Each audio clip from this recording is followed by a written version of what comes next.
माँ बेटे के प्यार के किस्से और कहानियाँ तो आप लोगों ने बहुत सुनी होंगी, लेकिन आज जो कहानी, जो किस्सा मैं आपको बताने जा रहा हूँ, एक बार अगर आप पूरी कहानी को सुनोगे तो एक बार के लिए आपकी रूह भी कांप जाएगी कि माँ ने बेटे के लिए क्या कुछ नहीं किया और फिर बेटे ने माँ के लिए क्या कुछ कर दिया। दोस्तों, अगर आप भी पूरी कहानी के बारे में जानना चाहते हैं तो वीडियो को अंत तक ज़रूर देखिएगा। दोस्तों, आगे बढ़ने से पहले हमारी वही रिक्वेस्ट कि जो हमारे चैनल के साथ नए हैं कृपया करके चैनल को फॉलो कर लें, बेल आइकन को ज़रूर प्रेस करें। नमस्कार, जय हिंद। आप देख रहे हैं APH न्यूज़ राहुल रावत के साथ। तो दोस्तों, आज की जो हकीकत की कहानी आपको बताने जा रहा हूँ, ये हकीकत की कहानी नासिक की है। यहाँ पर एक महिला जिसका नाम गीता होता है, उम्र लगभग उसकी 29 साल होती है। दोस्तों, एक दिन उसके ऊपर इस तरह का पहाड़ टूट जाता है, अब मानो उसके सामने कुछ भी नहीं बचा हो। एक दिन वो घर के अंदर गैस पर रोटी सेक रही होती है, तभी वहाँ पर गैस चूल्हे में इस तरह से आग लगती है, वहीं पर चारों तरफ आग फैल जाती है, घर के अंदर ही वो बंद होकर रह जाती है, दरवाजे भी आग के आगे झुलसने लगते हैं। दोस्तों, उसका एक बेटा होता है जिसकी उम्र उस समय मात्र 3.5 साल होती है। अब उस बेटे को बचाए, वो खुद को बचाए, वो कैसे वहाँ से निकले। दोस्तों, तमाम तरह की वहाँ पर वो कोशिशें करती है और फिर उसके बाद वो जब वहाँ से निकलती है तो एक उसका हाथ और एक पैर उसका जल जाता है, बुरी तरह से वो आग में झुलस जाती है, लेकिन अपने बेटे को आंच तक नहीं आने देती। दोस्तों, उसके बाद अड़ोसी पड़ोसी वहाँ पर आ जाते हैं। अड़ोसी पड़ोसी उसे उठाकर नज़दीकी हॉस्पिटल में ले जाते हैं, वहाँ उसका उपचार चल रहा होता है। दोस्तों, इधर जो इसका पति बाहर कमाने के लिए गया होता है, वहीं उस फैक्ट्री में अचानक ही एक बहुत बड़ा सामान उसके ऊपर आकर गिर जाता है, जिससे उसकी गर्दन टूट जाती है। दोस्तों, गर्दन टूटने की वजह से उसकी वहीं पर मौत हो जाती है। अब ये महिला इतनी बुरी तरह से टूट जाती है, ये करे तो क्या करे, हॉस्पिटल में बैठकर रोने लगती है कि भगवान, मेरे साथ में ऐसा क्यों हुआ, आज मैं खुद इस तरह से लाचार हो गई हूँ, मेरे पति की मौत हो गई है, मैं हॉस्पिटल में हूँ और मेरा पति वहाँ पर इस तरह से मर चुका है, मेरा छोटा सा बच्चा है, मैं जाऊं तो कहाँ जाऊं। दोस्तों, उसके बाद जो उसके कुछ यार रिश्तेदार होते हैं वो वहाँ पर आ जाते हैं, उसके घर वाले वहाँ पर आ जाते हैं और उससे कहने लगते हैं कि तू अब ऐसा कर, हमारे साथ हमारे घर पर चल। लेकिन वो ये सब नहीं करती, वो कहती है कि मैं तुम्हारे पास जाकर क्या करूँगी, मेरा ये बच्चा है, इसको कहाँ लेकर जाऊँगी। तो वो कहते हैं कि तू इस बच्चे की टेंशन मत कर, यहाँ की जो ज़मीन जायदाद है उस सब को बेच कर तू हमारे साथ चल, हम तेरी वहाँ पर शादी कर देंगे और वहाँ पर तू अच्छे से रहने लगेगी, तू दूसरे पति के साथ अच्छे से रहेगी। दोस्तों, इसके ऊपर इतना बड़ा पहाड़ टूटा हुआ था और घर वाले उसको इस तरह से कह रहे थे। दोस्तों, वो अपने पति को बहुत प्यार करती थी, अपने बच्चे को बहुत प्यार करती है। अब वो अपने पति की यादों के सहारे और अपने बच्चे के बड़ा होने की उम्मीद को लेकर जीती है। यहाँ पर घर वालों की वो एक बात नहीं मानती। दोस्तों, उसके ऊपर इतनी विपत्तियाँ आ जाती हैं, उसके बाद धीरे धीरे उसका समय कटने लगता है। अब विधवा औरत घर में रहती है तो अड़ोसी पड़ोसी भी उस पर गंदी नज़र रखते हैं, उसको गंदी निगाहों से देखने लगते हैं, लेकिन वो किसी की तरफ कुछ भी ध्यान नहीं देती। धीरे धीरे करके पड़ोसियों के खेत में जाकर, उनके घर में जाकर कामकाज किया करती, अपने बच्चे को बड़ा करने लगती है। दोस्तों, धीरे धीरे बच्चा बड़ा होने लगता है, पढ़ने लिखने लगता है और एक दिन पढ़ लिख कर वो एक प्राइवेट नौकरी ज्वाइन कर लेता है। दोस्तों, 12,000 रुपये से उसकी नौकरी लग जाती है एक कंपनी में, वो एक क्लर्क बन जाता है, उसे कंप्यूटर भी आता है और वो वहाँ पर एक क्लर्क की नौकरी में लग जाता है। अब माँ बहुत ज़्यादा खुश होती है, माँ को लगता है कि अब तेरे जो बुढ़ापा आएगा आगे, उसका सहारा तेरा बेटा बनेगा और इस तरह से तेरे जीवन को आगे बढ़ाएगा। दोस्तों, उसके बाद माँ खुद चाहती है कि अब बेटे की शादी कर ली जाए, तो पड़ोस में ही रहने वाली एक लड़की को देख लिया जाता है जो देखने में बहुत ज़्यादा खूबसूरत होती है, धन दौलत की उनके परिवार के पास कोई कमी नहीं होती। अब इस लड़के के साथ में उसकी शादी कर दी जाती है। दोस्तों, दुल्हन जब पहली बार घर पर आती है तो दुल्हन को भी ऐसा लगता है कि ये तो मेरे लायक घर है ही नहीं, ये तो पुराना धुराना घर है। यहाँ पर एक बूढ़ी औरत रहती है। जो मेरा पति है वो तो बाहर कमाने के लिए जाया करता है।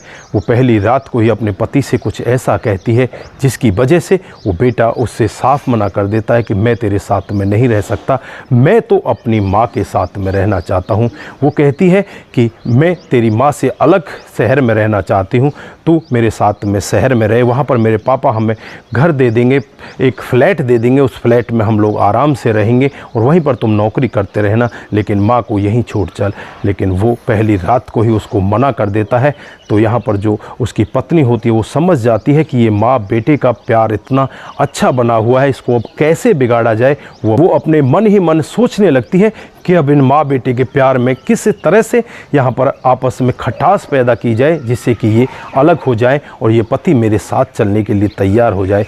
दोस्तों, जैसे ही दूसरा दिन आता है जब पति अपनी नौकरी से घर पर वापस आता है तो यहाँ पर जो दुल्हन होती है वो बैठकर रोने लगती है कि मेरे तो भाग्य फूट गए, मैं तो यहाँ पर बर्बाद हो गई, मुझे पहले दिन ही इस तरह से धकेला जा रहा है, मुझसे इस तरह से कहा जा रहा है कि आप ये करो वो करो, मेरा तो आज दूसरा दिन है, मैं जाऊँ तो कहाँ जाऊँ, मैं लुट गई, बर्बाद हो गई, इस बुढ़िया ने मुझे बर्बाद कर दिया।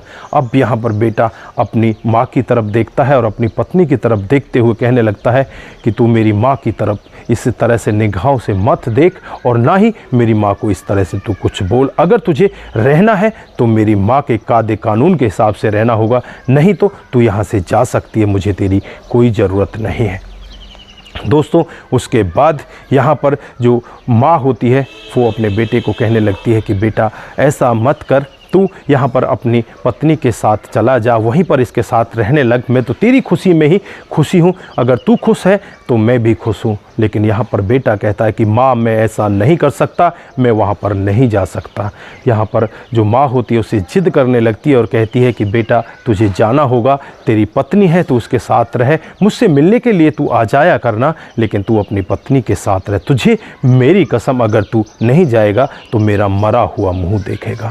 अब बेटा यहाँ पर इस तरह से फंस जाता है, वो करे तो क्या करे, वो ना जाए तो मरा और जाए तो मरा, वो दोनों तरफ से बीच में फंस जाता है, आगे कुआं पीछे खाई, वो क्या कर सकता है। दोस्तों, वो माँ की कसम को भी नहीं तोड़ सकता। माँ से फिर हाथ जोड़कर कहने लगता है कि माँ मैं तेरे कहने से जा तो रहा हूँ, लेकिन मैं ज़्यादा दिन वहाँ पर नहीं रहूँगा, मैं तेरे साथ ही रहना चाहता हूँ। दोस्तों, उसके बाद जो इसकी पत्नी होती है बहुत ज़्यादा खुश होती है, अपने घर में रहने लगती है। यहाँ पर वो इस तरह से रहा करती, अपने पति के साथ में भी इस तरह का व्यवहार करती कि मानो वो तो रानी है, ये तेरा नौकर है। पति यहाँ पर चुपचाप सहन करता रहता है और एक दिन का वाक़या होता है जब यहाँ पर पत्नी से वो कहता है कि मुझे जल्दी जाना है, आज जल्दी से खाना बना दो। तो वो कहती है कि मैं क्या तेरी नौकर लगी हुई हूँ, अगर तुझे जल्दी जाना है तो खुद बना ले, मैं नहीं बना सकती। दोस्तों, पति को इतना बुरा लगता है और वो वहीं पर उसी दिन उसको छोड़कर वापस अपनी माँ के पास आ जाता है और उससे कह कर आता है कि आज के बाद मेरा तेरा कोई रिश्ता नहीं है, अगर तू मेरे लिए खाना नहीं बना सकती तो मैं तेरे साथ में अपने जीवन को क्यों ख़राब करूं। मेरी माँ आज भी बूढ़ी है, उससे अगर मैं जाकर ये कहूँगा कि माँ मुझे जल्दी जाना है तो वो मुझसे 1 घंटे पहले खड़ी हो जाएगी और मेरे लिए खाना बना कर रखेगी। तुझे नहीं पता, तूने मेरी जान को मेरे से अलग कर दिया है। मेरी माँ मेरे साथ में इस तरह से रहती है, उसने मेरे लिए कितने कष्ट सहे हैं और आज मैं तेरी बदौलत उसे छोड़ कर आ गया, वो भी मेरी माँ की कसम थी, नहीं तो मैं तेरे साथ में कभी भी नहीं आता। जा, मैं तुझे तलाक देता हूँ, मैं तेरे साथ में नहीं रहना चाहता। यहाँ पर लड़की की माँ भी ये सब देख रही होती है। लड़की की माँ लड़की की तरफ होने की बजाय आज यहाँ पर उसके खिलाफ़ हो जाती है और उससे कहने लगती है कि बेटा तूने बहुत ही गलत काम किया, आज अपने पति के साथ में तूने ऐसा किया, उस दिन तूने अपनी सास के साथ में ऐसा किया, तू बहुत गलत है, तेरा कहीं भी घर नहीं बसेगा, हम इसके बाद तेरी शादी भी नहीं कर सकते। अगर तुझे जाना है तो उनके घर जाना पड़ेगा, नहीं तो यहाँ पर तेरे सारे खर्चे आज के बाद हम लोग बंद कर देते हैं। यहाँ पर उसका पापा भी इधर अपनी पत्नी का साथ देता है। दोस्तों, ये लड़का वापस अपनी माँ के पास पहुँच जाता है और जब माँ के पास पहुँचता है भागकर उसके गले लिपट कर रोने लगता है और कहता है कि माँ मैं तेरे से दूर नहीं रह सकता, मुझे माफ़ कर दे, मैं इतने दिन तेरे से दूर रहा लेकिन अब मैं तेरे से दूर नहीं रह सकता। माँ की आंखों में भी आंसू आ जाते हैं, माँ भी उसे सीने से लगा लेती है। उसके बाद धीरे धीरे इनका कामकाज चलने लगता है। और यहाँ पर जो इसकी पत्नी होती है उसके लिए जो उसके खाने पीने के जो बहुत ज़्यादा अवैध खर्चे हुआ करते थे उन सब को माता पिता बंद कर देते हैं और कहते हैं कि तू इस तरह से सुधरेगी नहीं, तू तो बहुत बड़ी नालायक हो गई है, तूने तो अपने पति को और अपनी सासू माँ के साथ में बहुत ज़्यादा गलत काम किया है। दोस्तों, माँ बाप का ऐसा रवैया देखकर अब वो टूटने लगती है। अब वो सोचने लगती है कि अब तू कहाँ जाएगी, माता पिता ने भी तेरे ऊपर से हाथ हटा दिया है, तू कोई नौकरी पेशा भी नहीं करती, अब तू किसके टुकड़ों पर पलेगी। यहाँ पर कुछ दिन तक तो माता पिता तुझे रख सकते हैं, लेकिन कुछ दिन के बाद ये भी कह देंगे कि हम तुझे नहीं रखना चाहते, और इनके विचार भी बदलने लगे हैं। कल को ये कह भी सकते हैं अब तू कहाँ जाएगी, अब तेरे लिए कोई रास्ता नहीं है। फिर वो रोने लगती है, पहले तो अपने माता पिता के पैरों में गिरती है, वहाँ जाकर उनसे माफ़ी मांगने लगती है, कहने लगती है कि मुझसे बहुत गलती हुई और मैंने जो अपनी सास और अपने पति के बीच में दरार पैदा की, और मैंने इतने अच्छे परिवार को जो इतना प्यार से मुझे रखता था उसके बीच में दरार बनाकर मैंने तीसरे दिन ही वहाँ से अपने घर पर आ गई। मुझसे बहुत बड़ी गलती हो गई माता पिता, मैं उनके पास जाना चाहती हूँ, उनसे माफ़ी मांगना चाहती हूँ, मुझे माफ़ कर दीजिए, मुझे वहीं पर छोड़ कर आ जाइए। दोस्तों, यहाँ पर पिता भी बहुत ज़्यादा खुश होते हैं, उसकी माँ भी बहुत ज़्यादा खुश होते हैं। तुरंत ही वो गाड़ी निकालते हैं और गाड़ी निकालकर सीधे इस लड़की की ससुराल में पहुंच जाते हैं। वहां जाने के बाद जो यहाँ पर इसकी सासू माँ होती है उसके चरणों में ये लड़की गिर जाती है। यहाँ पर समधी समदन भी उससे माफ़ी मांगने लगते हैं कि हमारी बेटी ने बहुत गलत काम किया, जो आप माँ बेटे के प्यार में इस तरह से दरार बन गई, आपको तोड़ना चाहा, हम इस सब की माफ़ी चाहते हैं। वो भी यहाँ पर माफ़ी मांगने लगती है। माँ यहाँ पर इतनी दयालु होती है, तुरंत ही उसे माफ़ कर देती है। अपने बेटे से भी कहती है कि बेटा इसे माफ़ कर दे, सुबह का भूला अगर शाम को घर वापस आ जाए तो उसे भूला नहीं कहते। जिससे भूल हुई है, ये नादान है, ये पैसे के घमंड में, अपने माता पिता के घमंड में इस तरह से चूर हो चुकी थी। इसे नहीं पता था कि क्या करना है क्या नहीं करना। अब ये सही हो चुकी है, अब इसको अपना ले।